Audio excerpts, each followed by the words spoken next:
Fire away. How's it going, Dowell? Good. You were in the NFL a long time. You're familiar with the 2-minute warning. How do you think it will change your strategy, if at all, now that it's here in college? Yeah, well, there's two things that you have to consider with it. Obviously, it stops the clock. College is always a little bit different because first down stops the clock as well, but it definitely does. There's situations you handle pre 2 minute, post 2 minute that'll be a little bit differently. Obviously, it'll give you another built-in timeout. Timeouts still have a lot of value in college football and pro football. They're like gold. And you watch most of these games that are one game, one score games in college and pro football. And most of the time, that team with 2 or 3 timeouts left in the end has a huge advantage over the other team. So timeouts are important. This is just adding another one. And there are strategies before and after 2 minute that come into play here that I don't want to talk about in too much detail. But yes, it is significantly different. Try to be a little more direct with my questions this week. Thank you. Do you know what you're going to call first thing on Saturday? No, I do not. We still have a whole day of red area to put in tomorrow. So what's that look like? Show up and watch. Buy a ticket. With Rocket, I imagine he's going to be a big part of both of those conversations. What do you sort of envision him doing, just generally speaking, with that first time out? I think it's I've had 2 seasons with Rocket, so out of everyone, I was looking at our 2 deep before I walked in here, and you got 2 guys that are not slashed as returning starters on the offense, but I've also been 2 full seasons with Rocket. I also know that Rocket is extremely excited to play football again. He missed a lot of time last year, but due to injury. So for him, it's going to be a little bit of, remember, you've done this before. He's excited, and he's a little bit anxious, I feel like, to get out there and get hit for the first time and run the ball live the first time. And he's such a humble kid. I think it speaks to his character that for him, everyone sees him as Rocket Sanders, like, oh, wow, like, it's Rocket. Like, man, this guy's been an SEC, all SEC player and all this other stuff and has a bunch of accolades. Rocket sees it as, I need to go prove myself. I missed a year, and I want to get back to that 2021, 2022 Rocket Sanders. And so his humility will make it. He'll be a little bit nerved up probably and excited to do this. So just the way he's prepared to this point, I've been fired up to see. And in coaching, you find joy in these kids getting excited to go out and prove themselves and show everyone how hard he's worked to get back to where he needed to be. Another thing you're familiar with in the NFL is helmet communication back in college football. What does that do for an offensive coordinator? What are you trying to get into your quarterback during that time? Yeah, well, it changes a whole strategy. I'm sure you guys have seen the YouTube videos or Twitter videos, whatever they're called, about signal stealing and all this other stuff. So it changes stuff. I was in the NFL before the defense had the helmet. It used to be just the offense, but the defense was still signaling. So then there's certain teams that would pluck signals, and they pluck signals from defensive players, from the sidelines, from the coach to the players. So it gives you an advantage to. You also have to figure out how much information can they handle into the helmet. Like Kerry Collins used to yell at me all the time, like, "Shut up, stop talking." Jay Cutler, Matt Hasselbeck wanted the information. They wanted reminders in it. So you practice that way every day to figure out, hey, what does Lenorse want? What makes him cloudy? What can he handle? And so there's a process of learning in that thing as well. And it can be a huge advantage when you have a younger quarterback as well, and it certainly depends on how much they can handle as well.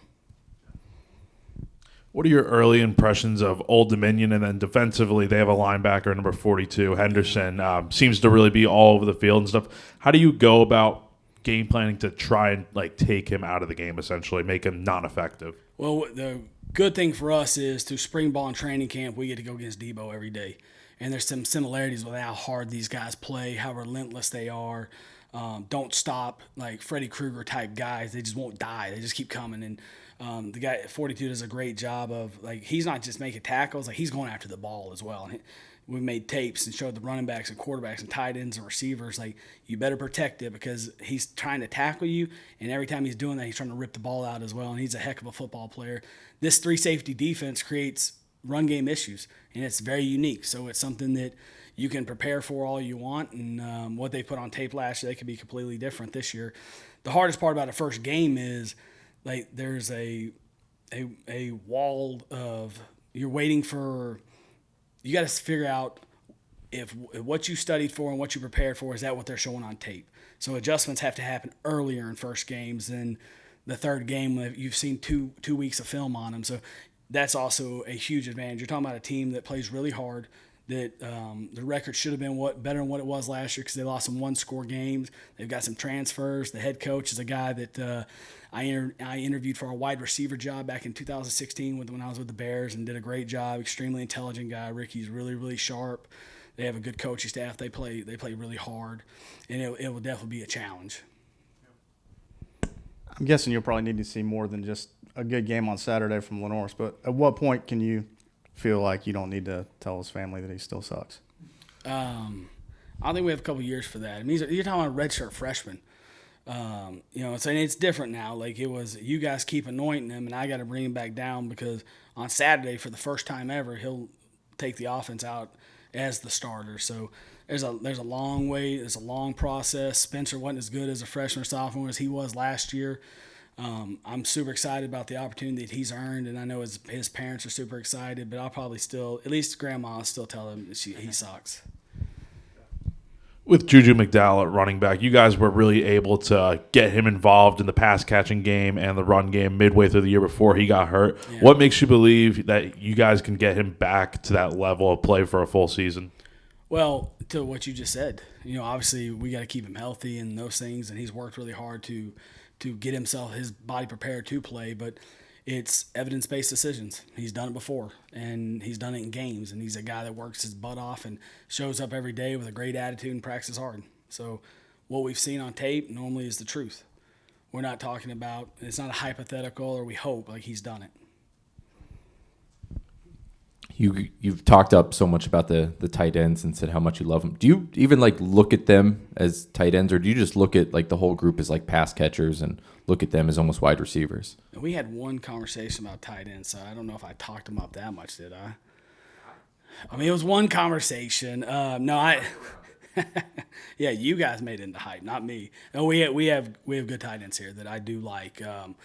Brady is a guy that we look for smart, tough, dependable.